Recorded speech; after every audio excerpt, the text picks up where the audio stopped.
Hi hello ನಮಸ್ಕಾರ ಎಲ್ಲರಿಗೂ welcome back to my channel. ಎಲ್ಲರೂ ಹೇಗಿದ್ದೀರಾ? ನಾನು ಕೂಡ ಚೆನ್ನಾಗಿದ್ದೀನಿ. ಐ ಹೋಪ್ ನೀವು ಕೂಡ ಚೆನ್ನಾಗಿದ್ದೀರಾ ಅನ್ಕೊಂಡು ಇವತ್ತಿನ ವ್ಲಾಗ್ನ ಸ್ಟಾರ್ಟ್ ಮಾಡ್ತಾ ಇದ್ದೀನಿ. ಯಾರಾದರೂ ಹೊಸದಾಗಿ ನನ್ನ ಚಾನಲ್ನ ನೋಡ್ತಾ ಇದ್ರೆ ಪ್ಲೀಸ್ ಸಬ್ಸ್ಕ್ರೈಬ್ ಮಾಡ್ಕೊಂಡು ನೋಡಿ. ಹಾಗೆ ನನ್ನ ಚಾನಲ್ನಲ್ಲಿ ಬರೋ ವಿಡಿಯೋಗಳನ್ನು ನೋಡಿ ಸಪೋರ್ಟ್ ಮಾಡಿ. ವಿಡಿಯೋ ಇಷ್ಟ ಆದರೆ ಒಂದು ಲೈಕ್ ಮಾಡಿ.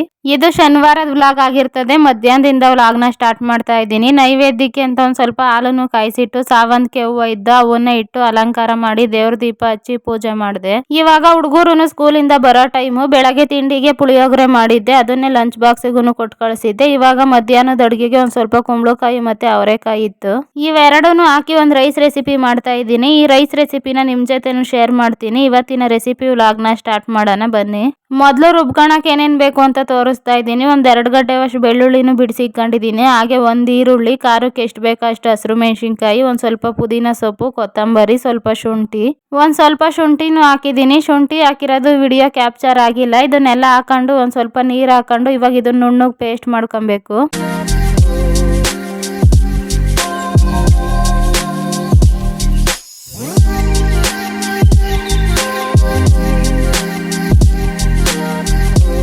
ಈ ಥರ ಇದನ್ನು ಒಂದು ಸ್ವಲ್ಪ ನುಣ್ಣಗೆ ಪೇಸ್ಟ್ ಮಾಡಿಬಿಟ್ಟು ಸೈಡ್ಗೆ ಇಟ್ಕೊಂಡಿದ್ದೀನಿ. ಇವಾಗ ಇನ್ನು ಇದಾಯ್ತಲ್ಲ ರುಬ್ಕೊಂಡಿತ್ತೆಲ್ಲ, ಗ್ಯಾಸ್ ಸ್ಟವ್ ಹಚ್ಬಿಟ್ಟು ಒಂದು ಕುಕ್ಕರ್ ಇಟ್ಟಿದ್ದೀನಿ. ಕುಕ್ಕರನ್ನು ಒಂದು ಸ್ವಲ್ಪ ಬಿಸಿ ಆದಮೇಲೆ ಇವಾಗ ಅದಕ್ಕೊಂದು 2 ಟೀ ಸ್ಪೂನ್ ಅಷ್ಟು ಅಡುಗೆ ಎಣ್ಣೆ ಹಾಕಂತ ಇದ್ದೀನಿ. ಅಡುಗೆ ಎಣ್ಣೆನು ಕಾಯ್ದ್ಮೇಲೆ ಎಣ್ಣೆನು ಕಾಯ್ದೈತೆ. ಎಣ್ಣೆ ಕಾಯ್ದ್ಮೇಲೆ ಇವಾಗ ಒಂದು ಸ್ವಲ್ಪ ಸ್ಪೈಸಸ್ ಹಾಕಂತ ಇದ್ದೀನಿ. ಚಕ್ಕೆ, ಲವಂಗ, ಒಂದು ಸ್ವಲ್ಪ ಕಸೂರಿ ಮೇಥಿ, ಪಲಾವ್ ಎಲೆ, ಒಂದು ಏಲಕ್ಕಿ ಹಾಕಿದ್ದೀನಿ. ಇದನ್ನು ಒಂದು ಸ್ವಲ್ಪ ಫ್ರೈ ಮಾಡ್ಕೊಂಡು ಇವಾಗ ಈರುಳ್ಳಿನೂ ಹಾಕ್ತಾ ಇದ್ದೀನಿ.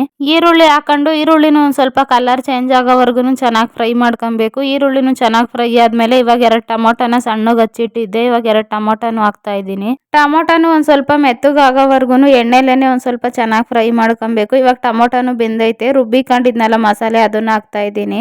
ರುಬ್ಬಿರೋದ್ ಮಸಾಲೆನೂ ಹಾಕೊಂಡು ಇದನ್ನೆಲ್ಲ ಒಂದು ಸ್ವಲ್ಪ ಹಸಿ ಸ್ಮೆಲ್ ಹೋಗೋವರೆಗೂ ಚೆನ್ನಾಗಿ ಫ್ರೈ ಮಾಡ್ಕೊಬೇಕು. ಇದೆಲ್ಲ ಚೆನ್ನಾಗಿ ಫ್ರೈ ಆಗ್ಬಿಟ್ಟು ಹಸಿ ವಾಸನೆ ಎಲ್ಲ ಹೋಗಿ ಸೈಡಲ್ಲಿ ಎಣ್ಣೆ ಬಿಡ್ತತಲ್ಲ ಅಂತವರೆಗೂ ಫ್ರೈ ಮಾಡ್ಕೊಂಡು ಇವಾಗ ಒಂದು ಸ್ವಲ್ಪ ಅರ್ಧ ಟೀ ಸ್ಪೂನ್ ಅಷ್ಟು ಅಡುಗೆ ಅರಿಶಿನ ಹಾಕಂತ ಇದ್ದೀನಿ.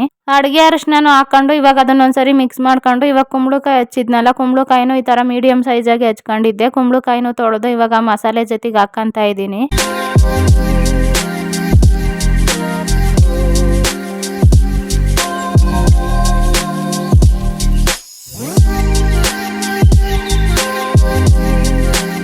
ಕುಂಬಳಕಾಯಿನೂ ಹಾಕೊಂಡು ಇವಾಗ ಅದ್ರ ಜೊತೆಗೆ ಒಂದು ಸ್ವಲ್ಪ ಹಸಿದ ಅವರೆಕಾಯಿ ಸುಲ್ದಿಕ್ಕಿದ್ನಲ್ಲ ಅದನ್ನು ಹಾಕಂತ ಇದ್ದೀನಿ. ಇದಕ್ಕೆ ಬೇಕು ಅಂದರೆ ಬಟಾಣಿನೂ ಹಾಕ್ಬೋದು. ನಾನು ಇವಾಗ ಅವರೆಕಾಯಿ ಸೀಸನ್ ಅಲ್ವಾ, ಅದಕ್ಕೆ ಅವರೆಕಾಯಿ ಹಾಕ್ತಾ ಇದ್ದೀನಿ. ಅವರೆಕಾಯಿನೂ ಹಾಕೊಂಡು ಇದನ್ನೆಲ್ಲ ಒಂದ್ಸರಿ ನೀಟಾಗಿ ಮಿಕ್ಸ್ ಮಾಡ್ಕೊಬೇಕು. ಇದನ್ನೊಂದು ಸ್ವಲ್ಪ ಎಲ್ಲ ಚೆನ್ನಾಗಿ ಫ್ರೈ ಮಾಡ್ಕೊಬೇಕು. ಇದೇನು ಕುಂಬಳಕಾಯಿ ಜಾಸ್ತಿ ಹೊತ್ತು ಬೇಯಂಗಿಲ್ಲ, ಬೇಗನೆ ಬೆಂದೋಗ್ತದೆ. ಇಷ್ಟು ಫ್ರೈ ಆದರೆ ಸಾಕು. ಇವಾಗ ಕುಂಬಳಕಾಯಿ ಮತ್ತು ಅವರೆಕಾಯಿ ಎರಡೂ ಇದರಲ್ಲೇ ಒಂದು ಸ್ವಲ್ಪ ಅರ್ಧಂಬರ್ಧ ಬೆಂದೈತೆ. ಇವಾಗ ಇದಕ್ಕೆ 1 ಟೀ ಸ್ಪೂನ್ ಅಷ್ಟು ಗರಂ ಮಸಾಲ ಹಾಕ್ತಾ ಇದ್ದೀನಿ. 1-2 ಟೀ ಸ್ಪೂನ್ ಅಷ್ಟು ಇವಾಗ ಬಿರಿಯಾನಿ ಪೌಡ್ರೂ ಹಾಕ್ತಾ ಇದ್ದೀನಿ. ನಾನು ಖಾರದ ಪುಡಿ ಎಲ್ಲ ಏನು ಹಾಕ್ತಾ ಇಲ್ಲ. ಹಸಿರು ಮೆಣಸಿನ್ಕಾಯಿ ರುಬ್ಬಿದ್ನಲ್ಲ ಅದಕ್ಕೆ ಖಾರದ ಪುಡಿನ ಸ್ಕಿಪ್ ಮಾಡಿದ್ದೀನಿ. ಬರೀ ಗರಂ ಮಸಾಲ ಮತ್ತೆ ಬಿರಿಯಾನಿ ಪೌಡ್ರು ಇವೆರಡೇ ಹಾಕ್ತಾ ಇರೋದು. ಇವನ್ನೆಲ್ಲ ಹಾಕೊಂಡು ಇವಾಗ ಒಂದು ಸ್ವಲ್ಪ ಕುಂಬಳಕಾಯಿಗೆ ಮಸಾಲೆ ಹಿಡಿಯೋವರೆಗೂ ನೀಟಾಗಿ ಇವಾಗ ಹಾಕೊಂಡಿರೋದನ್ನೆಲ್ಲ ಒಂದ್ಸರಿ ಮಿಕ್ಸ್ ಮಾಡಿ ಚೆನ್ನಾಗಿ ಫ್ರೈ ಮಾಡ್ಕೊಂಡೆ. ಇವಾಗ ಇದು ಚೆನ್ನಾಗಿ ಫ್ರೈ ಆಗೈತೆ. ಒಂದು 2.5 ಗ್ಲಾಸ್ ಅಷ್ಟು ಅಕ್ಕಿ ತೊಳೆದಿಟ್ಕೊಂಡಿದ್ದೆ. ಇವಾಗ ಅಕ್ಕಿನೂ ಹಾಕ್ತಾ ಇದ್ದೀನಿ.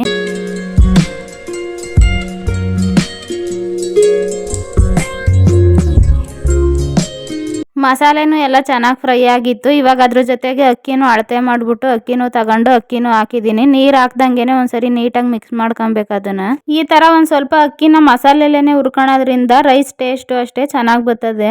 ಅಕ್ಕಿನೂ ಮಸಾಲೆಲೆಲ್ಲ ಒಂದ್ಸರಿ ನೀಟಾಗಿ ಮಿಕ್ಸ್ ಮಾಡ್ಕೊಂಡಿತ್ತಾಯ್ತಲ್ಲ. ಇವಾಗ ಈ ಕಡೆ ಒಂದು ಕಡೆ ಬಿಸಿನೀರನ್ನು ಇಕ್ಕೊಂಡಿದ್ದೆ. 2.5 ಗ್ಲಾಸ್ ಅಕ್ಕಿ ತಗೊಂಡಿದ್ನಲ್ಲ, 5 ಗ್ಲಾಸ್ ನೀರು ಹಾಕೊಂಡಿದ್ದೀನಿ. ಇವಾಗ ಬಿಸಿನೀರು ಅಳತೆ ಮಾಡಿ ಇಟ್ಟಿದ್ನಲ್ಲ ಅದನ್ನೇ ಹಾಕಿದ್ದೀನಿ. ಇಷ್ಟೇ, ಇದಕ್ಕೆ ಇನ್ನೇನು ಹಾಕಂಗಿಲ್ಲ. ಇವಾಗ ರುಚಿಗೆ ತಕ್ಕಷ್ಟು ಉಪ್ಪುನು ಹಾಕ್ಬಿಟ್ಟು ಎಲ್ಲ ನೀಟಾಗಿ ಒಂದ್ಸರಿ ಮಿಕ್ಸ್ ಮಾಡಿದೆ. ಕುದೀತಾ ಇತ್ತಲ್ಲ, ಇವಾಗ್ಲೇನೆ ಒಂದು ಸ್ವಲ್ಪ ಉಪ್ಪು ಖಾರನು ನೋಡ್ಕೊಬೇಕು.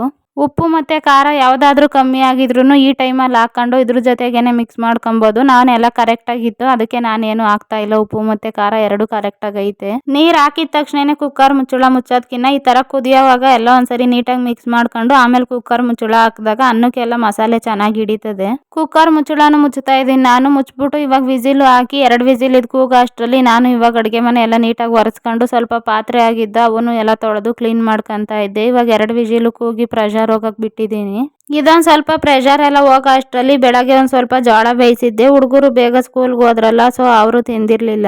ನಾನು ಅವ್ರನ್ನೆಲ್ಲ ಸ್ಕೂಲಿಗೆ ಕಳಿಸಿ ಕೆಲಸ ಮಾಡಿ ಪೂಜೆ ಮಾಡಿಬಿಟ್ಟು ಆಮೇಲೆ ತಿನ್ನೋಣ ಅಂತ ಸುಮ್ಮನಾಗಿದ್ದೆ. ನಾನು ತಿಂದಿರ್ಲಿಲ್ಲ ಬೆಳಗಿಂದ ಜೋಳ. ಇವಾಗ ನಾನು ಒಂದು ಜೋಳ ತಗೊಂಡು ತಿಂದೆ. ಇವ್ರಿನ್ನ ಹುಡುಗರು ನಾವು ಸಾಯಂಕಾಲ ತಿಂತೀವಿ ಅಂತ ಹೇಳಿ ಇವಾಗ ಟಿವಿ ನೋಡ್ಕೊಂಡು ಕುಂತಿದ್ರು. ಪ್ರೆಷರ್ನು ಹೋಗೈತೆ. ಇವಾಗ ಕುಕ್ಕರ್ ಮುಚ್ಚಳನು ತೆಗಿತಾ ಇದ್ದೀನಿ. ನೋಡ್ಬೋದು ನೀವೇ ಎಷ್ಟು ಕಲರ್ಫುಲ್ ಆಗಿ ರೆಡಿ ಆಗೈತೆ ಅನ್ನ ಅಂತ. ಮಸಾಲೆ ಎಲ್ಲ ಕುಕ್ಕರಲ್ಲಿ ಅಲ್ವಾ ಮಾಡಿರೋದು, ಅದಕ್ಕೆ ಮೇಲಕ್ಕೆ ಬಂದೈತೆ. ಇವಾಗ ಇದನ್ನೆಲ್ಲ ಒಂದ್ಸರಿ ನೀಟಾಗಿ ಮಿಕ್ಸ್ ಮಾಡ್ಕೊಬೇಕು. 2 ವಿಸಿಲ್ ಅಷ್ಟೇ ಕೂಗಿಸ್ಕೊಂಡ್ರದ್ದು. ಕೂಗಿಸ್ಕೊಂಡು ಒಂದ್ ಸ್ವಲ್ಪ ಪ್ರೆಷರ್ ಹೋಗಕ್ ಬಿಟ್ಟಿದ್ದೆ. ನೋಡ್ಬೋದು ನೀವೇ ಎಲ್ಲ ಉದ್ರಾಗಿ ಎಷ್ಟು ಚೆನ್ನಾಗ್ ಆಗೈತೆ ಅನ್ನ ಅಂತ. ಟೈಮು ಆಗ್ಲೇ 1:15 ಆಯ್ತು. ಇವಾಗ ಹುಡುಗರ್ಗು ಎಲ್ಲಾರ್ಗು ಊಟಕ್ಕೆ ಕೊಡೋಣ ಅಂತ ಹೇಳಿ ಎಲ್ಲಾರ್ಗು ಊಟ ಕೊಡ್ತಾ ಇದ್ದೀನಿ. ಇವಾಗ ಮಾಡಿದ್ದೀನಲ್ಲ ಈ ರೆಸಿಪಿ ನನ್ನ ಮಗಳಿಗೆ ಜಾಸ್ತಿ ಇಷ್ಟ. ಟೇಸ್ಟ್ ಹೆಂಗೈತೆ ಅಂತ ಇವ್ರನ್ನೇ ಒಂದ್ಸರಿ ಕೇಳೋಣ. ಹೆಂಗೈತೆ ಮಧುರ ಟೇಸ್ಟ್? ನಿಂಗೆ ಹೆಂಗೈತೆ ಟೇಸ್ಟ್?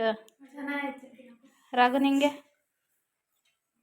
ಸೂಪರ್ ಆಗೈತೆ. ಅಂಜು ನಿಂಗೆ? ಅವ್ರಿಗೂ ಹಾಕ್ಕೊಟ್ಟು ಇವಾಗ ನಾನು ಹಾಕೊಂಬಂದು ತಿಂತಾ ಇದ್ದೀನಿ. ಕುಂಬಳಕಾಯಿಗೆ ಮತ್ತೆ ಅನ್ನಕ್ಕೆ ಎಲ್ಲ ಮಸಾಲೆ ಚೆನ್ನಾಗಿ ಹಿಡಿದಿತ್ತು. ಟೇಸ್ಟು ಅಷ್ಟೇ ಸೂಪರ್ ಆಗಿತ್ತು. ನಿಮ್ಮನೇಲಿ ಕುಂಬಳಕಾಯಿ ಇದ್ದಾಗ ಈ ರೆಸಿಪಿನ ನೀವು ಒಂದ್ಸರಿ ಟ್ರೈ ಮಾಡ್ರಿ. ಟೇಸ್ಟು ಅಷ್ಟೇ ಚೆನ್ನಾಗಿರ್ತದೆ, ಬೇಗನೂ ಮಾಡ್ಕೊಬೋದು. ಕುಂಬಳಕಾಯಿ ಯಾರು ಇಷ್ಟಪಡಲ್ವಾ ಅವ್ರಿಗೆ ಈ ರೆಸಿಪಿನ ಒಂದ್ಸರಿ ಮಾಡ್ಕೊಡ್ರಿ. ಮತ್ತೆ ಅವರೇ ಕೇಳ್ಬಿಟ್ಟು ಇನ್ನೊಂದ್ಸರಿ ಮಾಡಿಸ್ಕೊಂಡು ತಿಂತಾರೆ ಈ ರೆಸಿಪಿನ. ಮತ್ತೆ ಆಮೇಲೆ ವಿಡಿಯೋ ಕಂಟಿನ್ಯೂ ಮಾಡಲಿಲ್ಲ. ಸಂಜೆಯಿಂದ ವ್ಲಾಗ್ನ ಕಂಟಿನ್ಯೂ ಮಾಡ್ತಾ ಇದ್ದೀನಿ. ಇವತ್ತು ನನ್ನ ಯೂಟ್ಯೂಬ್ ಚಾನಲಲ್ಲಿ 1K ಸಬ್ಸ್ಕ್ರೈಬರ್ಸ್ ಆಗವ್ರೆ. 1K ಸಬ್ಸ್ಕ್ರೈಬರ್ಸ್ ಆದಾಗ ಗೋಲ್ಗಪ್ಪ ಕೊಡಿಸು ಅಂತೇಳಿ ಕೇಳಿದ್ರು ಹುಡುಗರು. ನಾನು ಅದಕ್ಕೆ 1K ಸಬ್ಸ್ಕ್ರೈಬರ್ಸ್ ಆದಾಗ ಅಲ್ವಾ ಇನ್ನು ಯಾವಾಗ ಆಗೋದು, ಅವಾಗ ಕೊಡಿಸ್ತೀನಿ ಬಿಡ್ರಿ ಪಾರ್ಟಿ ಅಂತ ಹೇಳಿದ್ದೆ. ಇವತ್ತು ಬೆಳಗ್ಗೆ 970 ಇತ್ತು ಸಬ್ಸ್ಕ್ರೈಬರ್ಸು. ನಾನು ಇವತ್ತು ಆಗಲ್ವೇನೋ, ಸೋಮವಾರ ಮಂಗಳವಾರದ ಅಷ್ಟೊತ್ತಿಗೆ ಯಾವಾಗ್ಲಾದ್ರೂ ಆಗ್ತತೆ ಅನ್ಕೊಂಡು ಸುಮ್ಮನಾಗಿದ್ದೆ. ಇವತ್ತು ಸಂಜೆ ಅಷ್ಟರಲ್ಲೇನೆ 1K ಸಬ್ಸ್ಕ್ರೈಬರ್ಸ್ ಆದ್ರು. ಅದಕ್ಕೆ ಹೇಳಿದ್ನಲ್ಲ ಹುಡುಗರಿಗೆ ಆದ ಕೊಡಿಸ್ತೀನಿ ಅಂತ ಹೇಳಿ. ಇವಾಗ ಅವ್ರನ್ನೂ ಎಲ್ಲಾರನ್ನೂ ಕರ್ಕೊಂಡೋಗಿ ಅಲ್ಲೇ ಮುತ್ಯಾಲಮ್ಮ ದೇವಸ್ಥಾನದ ಹತ್ರನೇ ಅವ್ರಿಗೂ ಗೋಲ್ಗಪ್ಪ ಎಲ್ಲ ಕೊಡಿಸ್ಬಿಟ್ಟು ಹಾಗೆ ಅವ್ರಿಗೆ ಏನೇನು ತಿನ್ನಕ್ ಬೇಕೋ ಎಲ್ಲ ಕೊಡಿಸ್ಕೊಂಡು ಕರ್ಕೊಂಡ್ಬಂದೆ. ಬರೋವಾಗ ಅಲ್ಲೇ ಗೋಲ್ಗಪ್ಪ ತಿಂದ್ವಲ್ಲ, ಅದ್ರ ಎದುರುಗಡೆನೆ ಜಿಲೇಬಿ ಆಗ್ತಾ ಇದ್ರು. ಬಿಸಿ ಬಿಸಿಗೆ ನೀಟಾಗಿ ಚೆನ್ನಾಗಿ ಆಗ್ತಾ ಇದ್ರು ಜಿಲೇಬಿ. ಅಲ್ಲಿಗೆ ಹೋಗಿ ಒಂದು ಸ್ವಲ್ಪ ಜಿಲೇಬಿನೂ ತಗೊಂಡು ಬಂದು ಇವಾಗ ಮನೆಗೂ ಎಲ್ಲರಿಗೂ ಕೊಟ್ಟು ನಾನು ಜಿಲೇಬಿ ತಿಂತಾ ಇದ್ದೀನಿ. ನನ್ನ ಚಾನಲ್ಗೆ ಯಾರ್ಯಾರು ಸಪೋರ್ಟ್ ಮಾಡ್ತಾ ಇದ್ದೀರೋ ಎಲ್ರಿಗೂ ತುಂಬು ಹೃದಯದ ಧನ್ಯವಾದಗಳು. ಹೀಗೆ ಎಲ್ಲರೂ ನನ್ನ ಚಾನಲ್ಗೆ ಸಪೋರ್ಟ್ ಮಾಡಿ. ಇನ್ನು ಹೊಸ ಅಡುಗೆ ರೆಸಿಪಿಗಳು ಮತ್ತೆ ಅದ್ರ ಜೊತೆಗೆ ಡೈಲಿ ವ್ಲಾಗು ಹಾಗೆ ಟ್ರಾವೆಲಿಂಗ್ ವ್ಲಾಗು ಈ ಥರ ವ್ಲಾಗ್ಗಳ್ನ ಹಾಕ್ತೀನಿ. ನನ್ನ ಚಾನಲ್ನಲ್ಲಿ ಬರೋ ವಿಡಿಯೋಗಳ್ನೆಲ್ಲ ನೋಡಿ ನೀವು ಸಪೋರ್ಟ್ ಮಾಡಿ. 1000 ಸಬ್ಸ್ಕ್ರೈಬರ್ಸ್ ಮಾಡೋದು ಅಂದರೆ ಏನು ಸುಮ್ಮನೆ ಅಲ್ಲ. ಇವಾಗ ನಾವು ಹಾಕೋ ವಿಡಿಯೋಗಳ್ನ ಜನಗಳು ನೋಡಿ ಅವರು ಇಷ್ಟಪಟ್ಟು ಅವ್ರಿಗೆ ಇಷ್ಟ ಆದರೆ ಮಾತ್ರ ಅವರು ಸಬ್ಸ್ಕ್ರೈಬ್ ಮಾಡೋದು. ಯೂಟ್ಯೂಬ್ ಅಂದರೆ ಏನು ತಮಾಷೆ ಅಲ್ಲ, ಮೊದಲು ತಾಳ್ಮೆ ಇರಬೇಕು. ನಾನು ಅಷ್ಟೇ ಯೂಟ್ಯೂಬಲ್ಲಿ ವಿಡಿಯೋಗಳು ಹಾಕಕ್ಕೆ ಸ್ಟಾರ್ಟ್ ಮಾಡಿದಾಗ ಮೊದಲು ಸಬ್ಸ್ಕ್ರೈಬರ್ಸು ಮತ್ತು ವ್ಯೂಸ್ಗಳೇ ಬರ್ತಾ ಇರಲಿಲ್ಲ. ನಾನು ಮೊದಲು ಯೂಟ್ಯೂಬಿಗೆ ವಿಡಿಯೋಗಳು ಹಾಕಕ್ಕೆ ಸ್ಟಾರ್ಟ್ ಮಾಡಿದಾಗ ಬರ್ತಿದ್ದಿದ್ದು ವ್ಯೂಸ್ಗಳು ಒಂದು 10ರಿಂದ 15 ಅಷ್ಟೇ. ಒಂದು 2 ತಿಂಗಳು ಸೇಮ್ ಇದೇ ಥರನೇ ಬರ್ತಿದ್ದು. ಆಮೇಲೆ ಬರ್ತಾ ವಿಡಿಯೋಗಳು ಹಾಕೋವಾಗ ವಿಡಿಯೋಗಳಿಗೂ ಮತ್ತೆ ಶಾರ್ಟ್ಸ್ಗಳು ಹಾಕೋಕ್ಕೂ ಒಂದು ಸ್ವಲ್ಪ ಜನ ಸಬ್ಸ್ಕ್ರೈಬರ್ಸ್ ಆಗ್ತಾ ಬಂದರು. ಆದರೂ ಪರವಾಗಿಲ್ಲ, ಒಂದು ಸ್ವಲ್ಪ ಬೇಗನೆ ಕಂಪ್ಲೀಟ್ ಮಾಡಿದ್ದೀವಿ 1K ಸಬ್ಸ್ಕ್ರೈಬರ್ಸ್ನ. ಒಂದು 7 ತಿಂಗಳಾಯಿತು ನಾವು ಆಗಲೇ ಯೂಟ್ಯೂಬ್ ಚಾನಲ್ನ ಸ್ಟಾರ್ಟ್ ಮಾಡಿ. ಡೈಲಿ ವಿಡಿಯೋಗಳು ಮತ್ತು ಶಾರ್ಟ್ಸ್ಗಳು ಎಲ್ಲ ಎಡಿಟ್ ಮಾಡಿ ಹಾಕ್ತಾ ಇದ್ನಲ್ಲ. ಇನ್ನು ಇವತ್ತು 1K ಸಬ್ಸ್ಕ್ರೈಬರ್ಸ್ ಆಗಿರೋದಕ್ಕೆ ಒಂದು ಸ್ವಲ್ಪ ಖುಷಿನೂ ಆಯಿತು. ವಿಡಿಯೋಗಳು ಹಾಕ್ತೀನಲ್ಲ ಅದಕ್ಕೊಂದಕ್ಕೆ ಮಾತ್ರ ಜಾಸ್ತಿ ವ್ಯೂಸ್ಗಳು ಬರ್ತಾ ಇಲ್ಲ. ನೋಡೋಣ ಹಂಗೆ ಇನ್ನು ಯಾವಾಗ ನನ್ನ ಚಾನಲ್ ಗ್ರೋ ಆಗ್ತದೆ ಹಾಗೆ ನನ್ನ ಚಾನಲಲ್ಲಿ ಜಾಸ್ತಿ ವ್ಯೂಸ್ಗಳು ಯಾವಾಗ ಬರ್ತವೆ ಅಂತ. ಯಾರಾದರೂ ಹೊಸದಾಗಿ ನನ್ನ ಚಾನಲ್ನ ನೋಡ್ತಾ ಇದ್ರೆ ಹಂಗೆ ನೀವು ನನ್ನ ಚಾನಲ್ಗೆ ಸಪೋರ್ಟ್ ಮಾಡಿ, ಸಬ್ಸ್ಕ್ರೈಬ್ ಮಾಡಿ, ಹಾಗೆ ಸ್ಕಿಪ್ ಮಾಡದೆ ಪೂರ್ತಿ ವಿಡಿಯೋ ನೋಡಿ. ನನ್ನ ಚಾನಲಲ್ಲಿ daily vlog, daily routine, cooking recipes ಹಾಗೆ ಟ್ರಾವೆಲಿಂಗ್ ವ್ಲಾಗು ಈ ಥರ ವಿಡಿಯೋಗಳ್ನ ಹಾಕ್ತೀನಿ. ಒಂದ್ಸರಿ ನೀವು ನನ್ನ ಚಾನಲ್ನ ವಿಸಿಟ್ ಮಾಡ್ರಿ. ನನ್ನ ಚಾನಲಲ್ಲಿ ಹಾಕಿರೋ ವಿಡಿಯೋಗಳನ್ನು ನೋಡಿ ನಿಮ್ಗೆ ಯಾವುದಾದ್ರೂ ವಿಡಿಯೋಗಳು ಮತ್ತು ಕುಕಿಂಗ್ ರೆಸಿಪಿ ಯಾವುದಾದ್ರೂ ಇಷ್ಟ ಆದರೆ ನೋಡಿ ಲೈಕ್ ಮಾಡಿ, ಹಾಗೆ ಸಬ್ಸ್ಕ್ರೈಬ್ ಮಾಡಿ ವಿಡಿಯೋಗಳನ್ನು ನೋಡಿ. ನನ್ನ ಚಾನಲ್ಗೆ ಸಪೋರ್ಟ್ ಮಾಡ್ತಾ ಇರೋ ಎಲ್ಲರಿಗೂ ಥ್ಯಾಂಕ್ಸ್. ಇವತ್ತಿನ ವ್ಲಾಗ್ ಇಷ್ಟೇ. ಇವತ್ತಿನ ವ್ಲಾಗ್ನ ಇಲ್ಲಿಗೆ ಎಂಡ್ ಮಾಡ್ತಾ ಇದ್ದೀನಿ. Thanks for watching. ಮತ್ತೆ ಮುಂದಿನ ವ್ಲಾಗಲ್ಲಿ ಸಿಗೋಣ.